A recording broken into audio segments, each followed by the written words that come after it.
It's finally Friday, and it's finally kickoff for NDSU football tomorrow. First season FBS Mountain West. And, of course, now that we get underway, I wanted to have my good friend Josh Swanson. Heard It Here with Swanny is on 740 The Fan tomorrow morning, and he's on Afternoons Live this afternoon. Swanny, welcome back, man. How you been? I've been awesome, man. I am so incredibly pumped out of my Maddock, North Dakota brain for the inaugural FBS game tomorrow.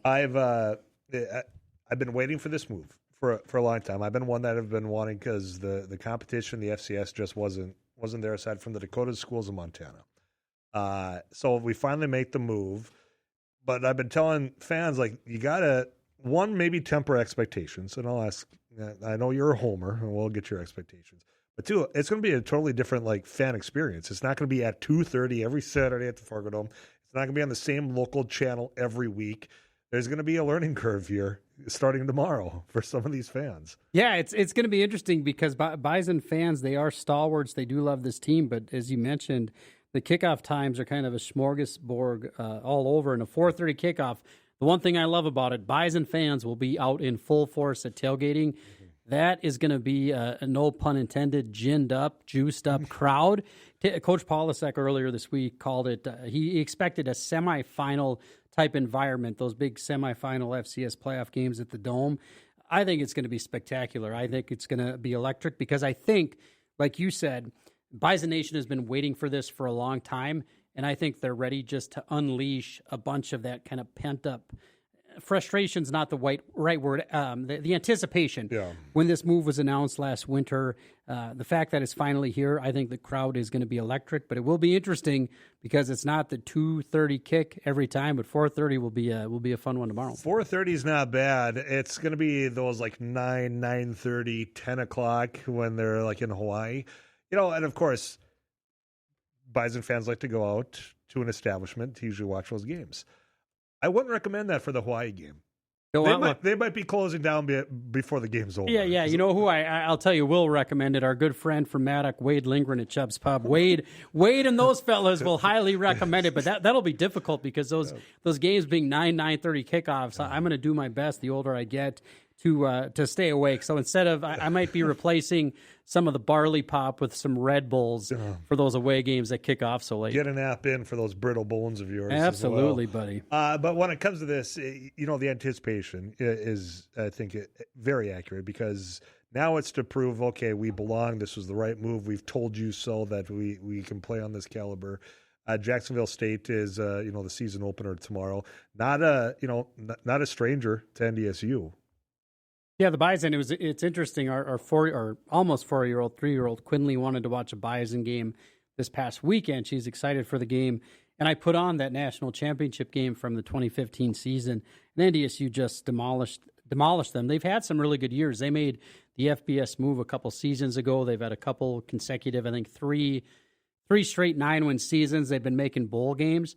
They've also never played in the Fargo Dome. How are they going to handle that? This crowd is going to be electric. Yeah. So it'll be fun. That's one of the things that I'm so excited about week to week to week. We're not taking away nothing from the Indiana States, the Murray States, the Northern Iowas that have really, really fallen off. We get to see some new opponents, and we get to see some FBS every week. Yeah. I mean, FBS every week is going to be really exciting. So it'll be interesting to watch. I think here's the matchup, and you're a football guy. We were talking off air about the Benson County days with North Central, Benson, Minnewaca, and Leeds and Maddock. The Bison will win this game. They're going to win, and they're going to be fine, and they're going to win a lot of games in FBS, and here's why. We're going to be better than almost every team we play, if not every team we play, on the line of scrimmage. Now, the other teams are going to have some really, really good skill kids, but up front, NDSU will have the best offensive line in almost every game, if not every game in the regular season, and they will have the best defensive line, and that goes a long way toward winning football games. Those trenches are where those games are won. So you're saying, look, this is season 1 FBS competition going to be, let's just acknowledge it's going to be more difficult every week. It's going to be more competitive every week. It will be. You don't want to take anything away from Murray State? Allow me. Murray State didn't provide any competition in the FCS. Correct. When it comes to depth of the roster, this is still an FCS roster that's coming into the FBS. I know they've been hungry and they've proven that they can beat FBS teams with the FCS roster. But that's why I've been saying, maybe we temper expectations for season 1. That's not what I just heard from you. Yeah, and it's something to keep in mind. And I think part of this is twofold, and we're going to talk about it tomorrow morning on 740 The Fan, 8 o'clock, heard it here with Swanny. I think a lot of Bison fans have a hangover still from that Illinois State game where they were upset in early December in the playoffs. Every other team in the Mountain West, they're no deeper than we are. Now, they have really, really good skill kids. They have some transfers from upper division levels. The UNLV, for example, they have a big one against Memphis. Their 2 quarterbacks are transferred. Jackson Arnold from Auburn, and they have a Michigan kid coming in.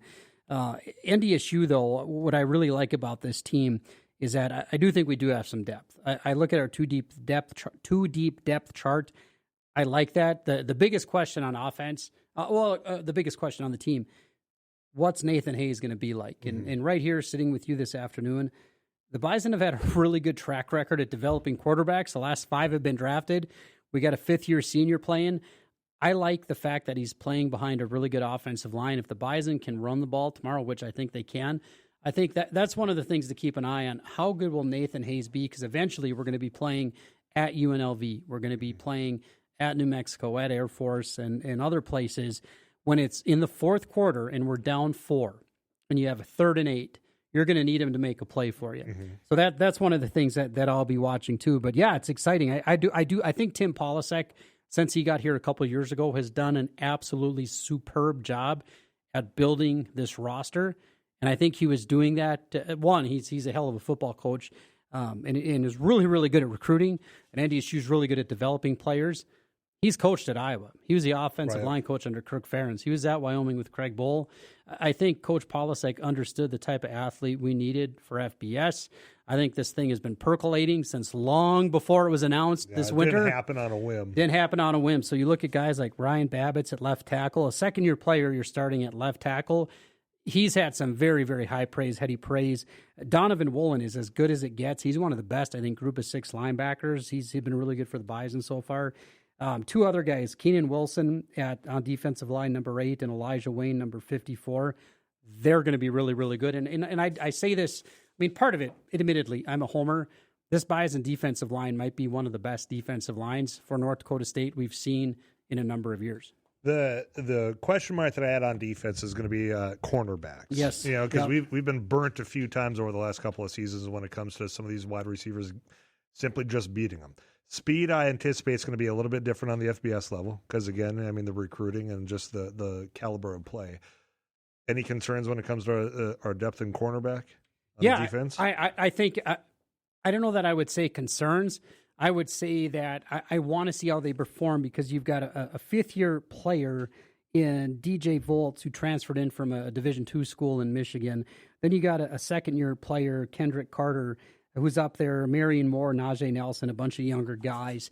I think the big thing for North Dakota State is keeping Jacksonville State and other offenses, particularly early in the year, backed up in those 3rd and 6, 3rd and 7s. That way you can use the strength of this defense is its front 7, your defensive line and your linebackers, because we're starting a lot of new guys at corners. We have some really good safeties, though, in Givens. Givens is a heck of a player, and Tyler Needy and Jalen Crumby have both played a lot of football. But on 3rd and 7, you can let your pass rushers pin their ears back and get after the quarterback. That really helps out some new starters in the defensive backfield. And that Fargo Dome crowd, don't underestimate it. 18,000 plus in that building making noise, making life hard on the opposing team's offense in Jacksonville State. Bison Nation really needs to show up tomorrow and make life hard for Jacksonville State. I can't tell you, buddy, how the first 5 minutes of that football game, it's going to be loud. Yeah. And I'm going to be like bouncing off the walls, brother. Our guest right now is Josh Swanson. Heard it here with Swanny's on 740 The Fan tomorrow morning. Comment comes in, NIL may rob NDSU linemen every year. If I was a big school, I would go after linemen from the Dakotas and Montana schools. 2 words for that guy, Gray Zabel. People tried to come in and get Gray. Who came down the road from Hankinson, North Dakota, from Joel Heitkamp territory? Cody Mock, Billy Turner. NDSU has a very good and competitive NIL put together, but yeah, a lot of places. We have an offensive lineman that's at Michigan State who was a really good player last year. We have one, I think, at Vanderbilt. Guys, NDSU might not be able to match dollar for dollar some of these NILs, but what do? They can tell you this. We had a player 2 years ago drafted in the 1st round who is one of the best guards in the NFL playing in Seattle, and he's in his second year. We got another guy in Malk who's a third-rounder, very highly touted. So NDSU's track record, and that's something that the Zabel kid, he's not Zabel, Kessel, Reese Kessel's brother, one of the best players in Minnesota. He has offers from Minnesota and a bunch of other Big Ten schools. He committed to North Dakota State. He's playing over for Kevin Feeney in Moorhead this fall, was at Fargo South. And they asked him why. There was a bunch of stories in like the Star Tribune and elsewhere this week, and he said, they send guys to the NFL. They develop their guys. Like, I'm not just in it for a bag of money. I want to get developed because I want to play in the National Football League.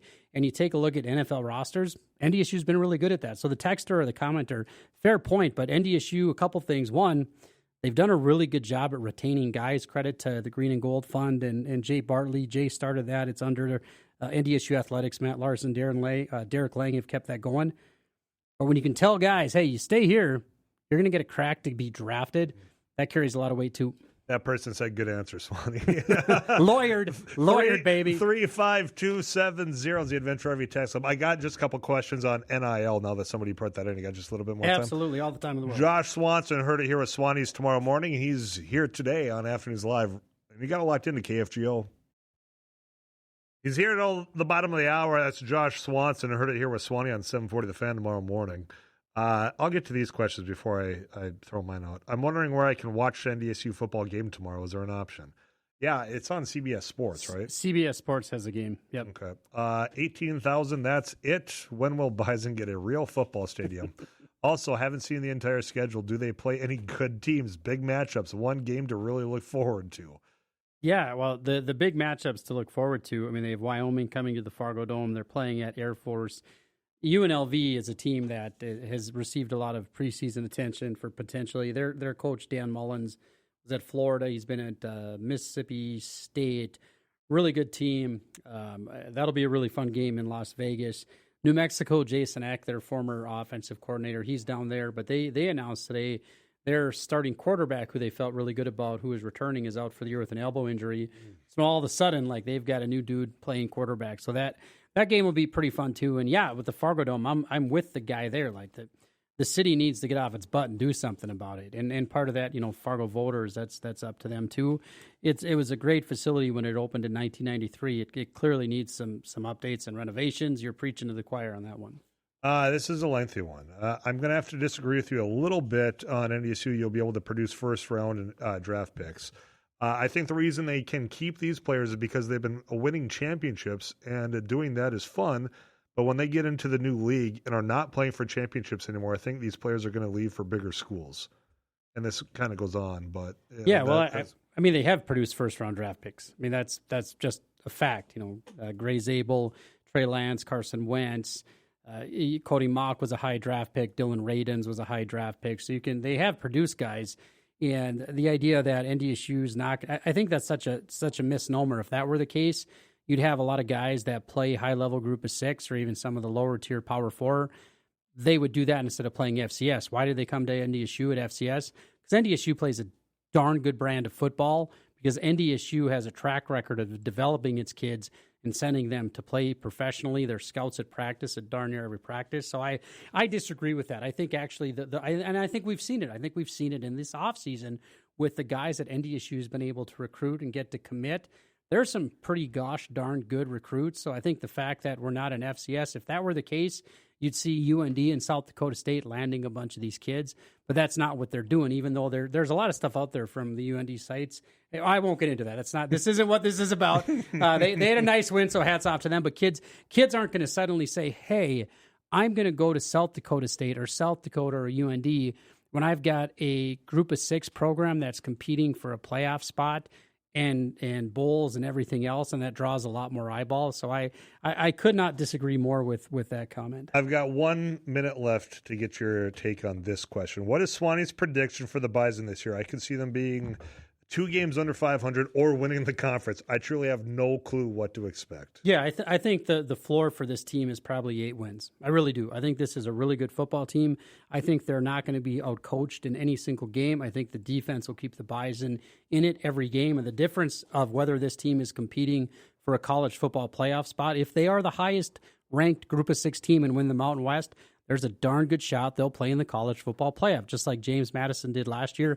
That's going to come down to how fast does Nate Hayes and that Bison offense, how fast do they develop? Because if the defense is keeping you in every game, you still need to score points. So I think the Bison are going to be really, really good. Do they win at UNLV? Do they win at Air Force? I think 8 wins is the floor. Running the table is the ceiling. Wow, he's a homer, but that's what we enjoy about him. Swanny, it's always a pleasure. We'll do this again soon, all right? Absolutely. Thanks, fellas. Go Bison. Draw Swanson, heard it here. You can catch him tomorrow morning on 740 The Fan. Get you caught up with KFGO News. Erica Rapp, FargoUnderground.com is next.